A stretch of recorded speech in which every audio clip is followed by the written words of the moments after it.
Today I want to talk about something okay.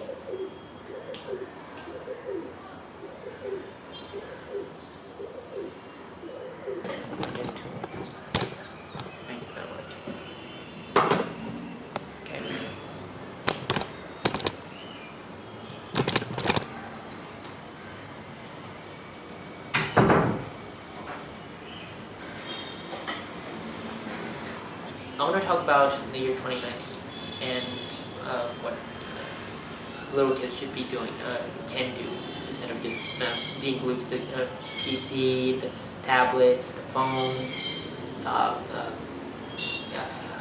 music jacks, whatever. 2019 is the year of the electronics. I mean, that may be an exaggeration to some degree for me. Like, we're getting a lot of everything. We're getting AI, we're getting the new Kindles, iPads, new consoles are releasing, TVs, PCs, everything. Everything electronic is coming out this year, and a lot of things are being used consumer-wise. We're looking at movies, computers, consoles, video games, everything. And that's all coming out this year, and they're calling it the year of electronics, or I like to call it that. But here's the thing about electronics. The second that something gets too out of date, they stop manufacturing it. Like, it becomes a relic. If some Panasonic TV somehow becomes more outdated than some of the other TVs, then they stop producing it and they make way to the line of newer products. Same thing goes for video games for a specific console, or if you were playing Dying Light on your PS2, it's no longer there on PS2, and you can now get this on your PS3 or PS4 or PS1 or things like that. And if you were to get games, some of them wouldn't show up anymore, like old DS-like games, like Mega Man Battle Network 5 and 6, Pokemon Red and Blue. It's very hard to get those games like normally, and digitally it's a little bit trickier, without getting viruses and stuff. But one thing I want to tell you about is how books have been able to stay in the past, in the present, and will soon be staying even in the future. Books straight from the 18th century are still here, and they're not digitalized. Even on your Kindle, you can get books that were recently released in the form of physical books that you can flip through pages and everything. But they're in your Kindles, and these things still retain a part of history. Like, they were made, they were published, and they're still here. No matter how outdated it gets, it's still here. You can still search it, you can still do whatever. And that's what I want to talk about today. Kids from nowadays are always too glued to the TV, the phone, the PC, the iPad, the Xbox, whatever. They're always glued to it.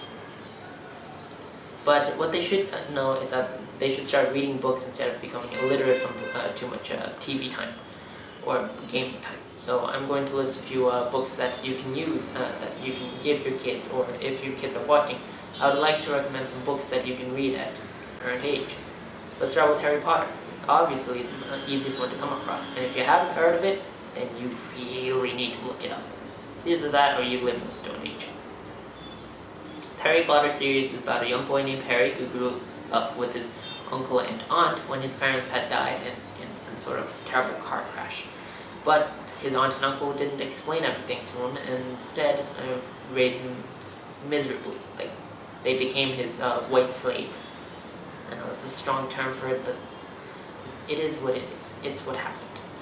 Only to find out that Harry is actually a wizard, and his relatives had been trying to squash it out of him, physically, verbally, and emotionally. Yeah, so that happened.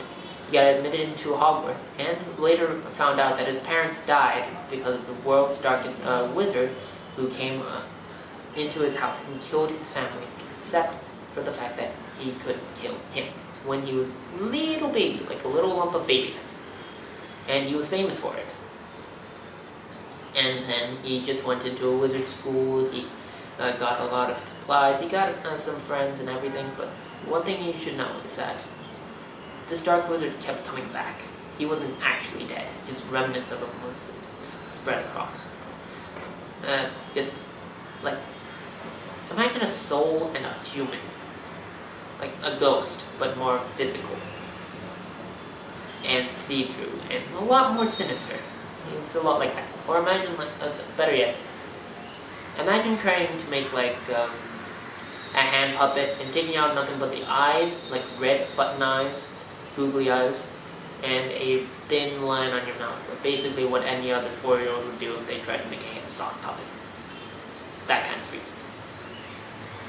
The Harry Potter books ranges from 1 to 7, from Philosopher's Stone, right there, to Chamber of Secrets, to that Prisoner of Azkaban, to the Goblet of Fire, to the Order of the Phoenix, the Half-Blood Prince, and finally the Deathly Hallows. 7 books in total, and they grow darker and darker with each book you read. This is a book for a lot of kids who are interested in a lot of fantasy, or if they're just nerds in general who are budding nerds in general and want to try out their newfound nerdiness, or they want to actually live in a world that leaves a lot to the imagination. It's a great book. It's something you want to look into. But don't watch the movies. There's so many misconceptions. A lot of bad things involved, but I prefer the books more. And if you're still not satisfied, you can look at the new book of Harry Potter and the Cursed Child, which involves Harry Potter as a grown-up. I won't give any details, I won't spoil anything for you guys. I'm just giving you the summary.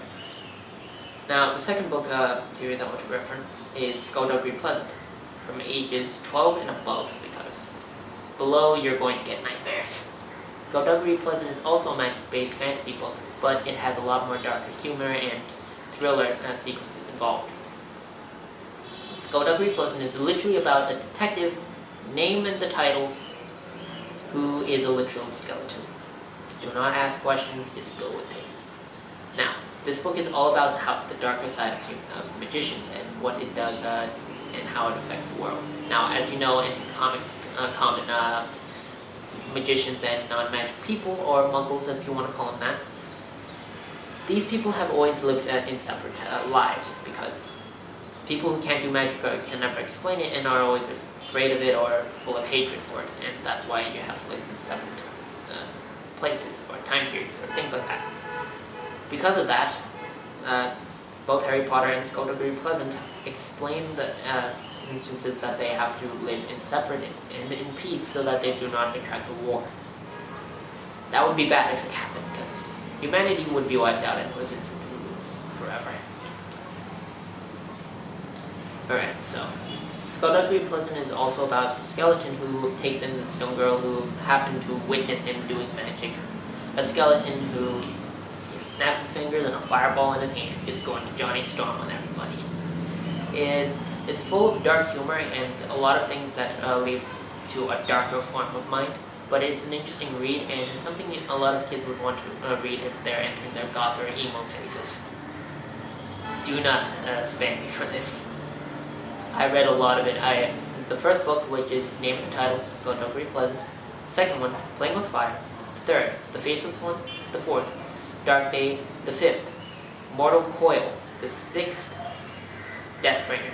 The seventh, Kingdom of the Wicked. The eighth, Last Stand of Deadman. And the ninth, The Dying of the Light. That's what it's called. There are 9 books in total, and the first to the 5th ones are moderately big, about this big. Measure that with your own finger. And books beyond that, like Deathbringer to The Dying of the Light, it's a little bit longer, like about this big. It's really big.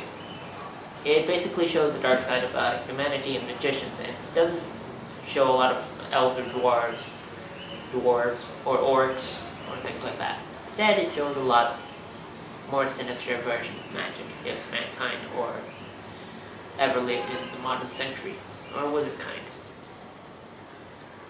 Skullduggery Pleasant is a bit of a lengthy read, and unless you read the first book series, you're going to get lost, so I would recommend it. Now for the next one, Artemis Fowl.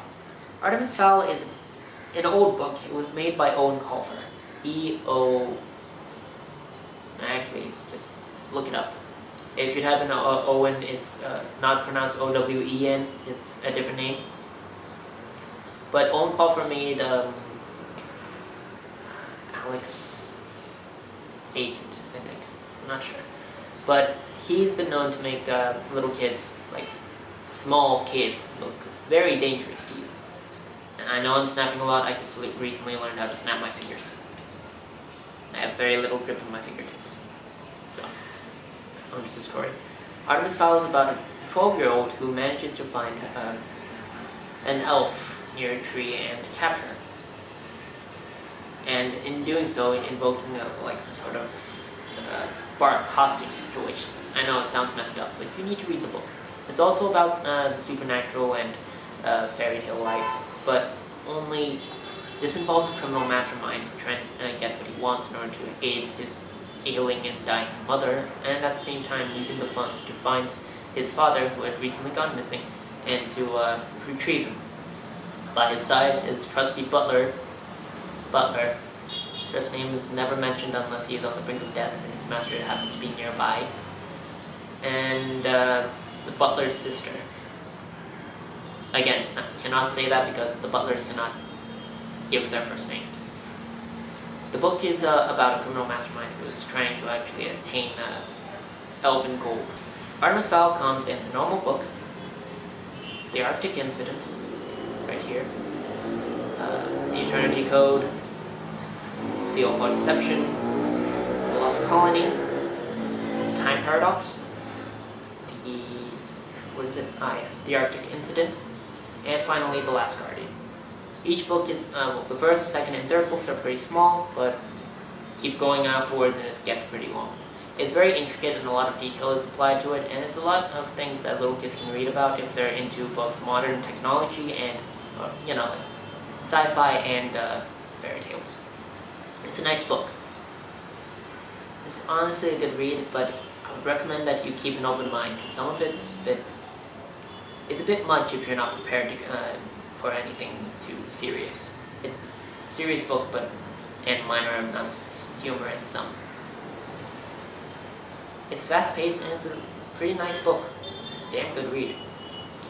Alright, and the next one is called Berserker, or Inheritance. Now, from the name alone, a lot of you might be thinking that this is a boring book, and I honestly wouldn't blame you if you thought so, because that's what I thought, until you look at the cover. We have Aragon, Eldest, Berserker, and Inheritance. All of these are dragon-based books. Again, very good books. Everything I've been mentioning so far is just to invoke your inner imagination for children and for those who are just simply looking for a good read. For children, for you kids out there, I would recommend this book because, well, it's very lengthy. It's something that a lot of Harry Potter fans would like to read, and it shows it's really in depth, very graphic, and it also shows a lot of details the mind can conjure.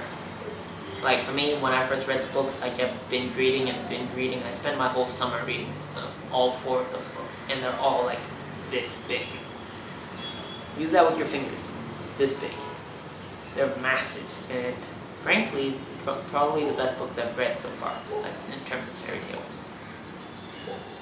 These books are 4 in total. There are no sequels, there are no prequels, none of that. But it is one of the best books I've ever read at the time, and still is now. But it cannot beat Harry Potter.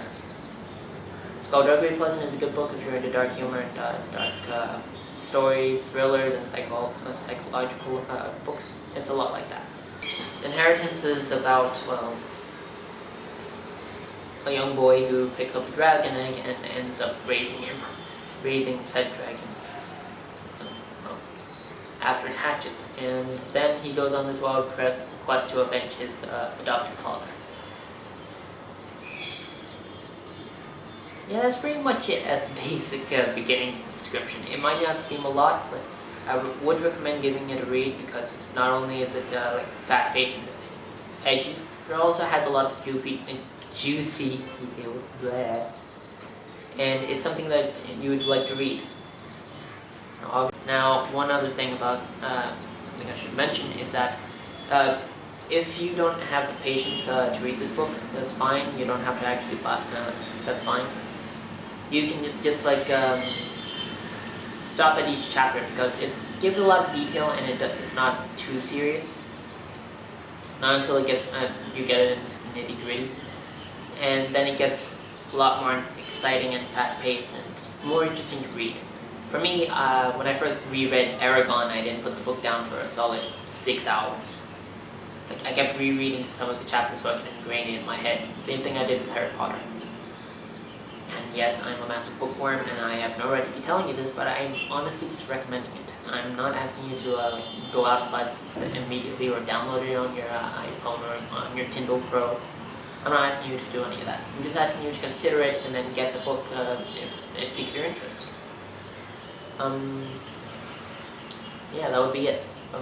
Aside from this, we have Percy Jackson, which a lot of normal readers remember. Made by Rick Riordan, and he has made a number of other series. First one is Percy Jackson, then Heroes of Olympus, The Kane Chronicles, and Magnus Chase. And his new one, which is The Trials of Apollo. You'll see those eventually, but there are a lot of them, like a lot of these series that I should probably mention, so I'll only explain The Kane Chronicles and Percy Jackson. The Kane Chronicles first, since there are only 3 books. There is The Red Pyramid, The Throne of Fire, and finally, The Serpent's Shadow. This is literally about Egyptian lore and the gods, and basically Owen Colfer's gimmick is that he projects gods in the modern world, and they're explaining that how the gods change into modern appearances to fit the descriptions of the modern people. So in the 21st century, if you were to look at gods, say Ares, the god of war, this guy, take any picture you like, or think of any picture, or think of the Ares from Justice League, or Ares from God of War, I don't know, take your pick. But these are the gods that god would be considered as a military general, like scar on his eye, thick sunglasses, holding a big cigar, and just walking around with a tight leather jacket and leather pants, rocking this awesome motorcycle. And every time he walks into a bar, he sparks a fist fight. That's what I'm talking about. The gods who change into whatever it is that the circle of influence is. And since it's the 21st century, they would look modern instead of like wearing battle armor and everything. That's Rick's idea of the gods now, and he doesn't stick with just Egyptians. He does it with the Greeks, obviously, the Norse, and the Roman deities. Those are as many as I can explain right now. But first, if you want to understand the basic of Rick Riordan's other books, read Percy Jackson and Kane Chronicles. For Percy Jackson, you just read The Lightning Thief, Sea of Monsters, Titan's Curse, Curse of the Labyrinth, and finally, The Last Olympian. There are 5 books in total for that one season alone. Kane Chronicles is 3 books, but not that big. It's just about this big, see, that big, and a little bit bigger on the third book. Of course, there are also short stories since it's pretty popular, and you can find that in the bigger books such as The Heroes of Olympus and Magnus Chase. That's about it. What is it? Oh, yes, that's it. In The Trials of Apollo, well, you can understand where that's going pretty soon. But once you get hooked on Percy Jackson, which is a very interesting read, you should check it out. The Kane Chronicles and Percy Jackson are one of the 2 books you could recommend reading, or if you're not interested in that or you're looking for bigger volumes, or if you've already read them, then I would recommend The Trials of Apollo and Magnus Chase. Those are really good books, but if you think you're reading Trials of Apollo, start reading Heroes of Olympus.